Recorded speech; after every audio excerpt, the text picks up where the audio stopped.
Here's a little workaround we did that we've got students in multiple sites taking some correspondence style courses. We want to be able to upload proctored midterms and final exams where the student's not going to see the uploaded exam, but the teacher marker needs to be able to do this. So I've got a section here called teacher section, which is in draft mode. And anyone who's got teacher status is able to get into this. And we've got their midterm and their final exam there. But then how about uploading the midterm and final? So the upload midterm and final, we've got a Google form. And so I'm going to show you the form, and then I'll show you how to create one and how to embed it. So if I click on the Google form, what it does is it says who submitted it and by whom, the student's name, if it was a midterm or it was a final, and then they can add a file. So I'm going to add a file from my folder. I've got a file right here. Usually it's a scanned document we put in, and then we upload it. So we hit submit. And we can tell the teacher there's a new exam there. So how do they find those exams? Well, from the same link here to a spreadsheet, if they click on that, they'll see that at this timestamp submitted by Kingston site, student name submitted a midterm, and here's the file. So they can actually open the file, and that PDF or whatever version you put in there is going to be their exam. So how do we create these? So in your Google Drive, you can say new, and we're going to say a Google form.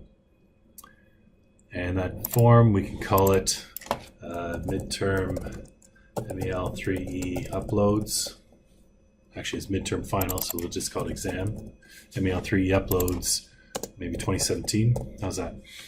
And so I've got a question, uploaded by, and I could have a multiple choice if I want to, or short answer. Maybe I had multiple choice uploaded by my Kingston site or my Belleville site, etc. Okay, I can add another question saying what's the student's name, and it's going to be a short answer, and I can say that's a required field. They have to fill that in. Maybe I can make them all required, and I can add another question where I could say we're going to have a file upload, and so that goes in and says they need to upload to this Google Drive. Okay, you can say upload file. I'm not going to say it has to be a specific file type, and whatever else you want to put in there. So when you're ready to finish up with this form, we can go ahead and say that we're going to send this form, and we're going to get the link for the form. There it is there. I'm going to copy that link, and then in my actual course, then I could say I'm going to use that link and say I'm going to put a link in here and say this is the URL, paste. I can say the title is Google form.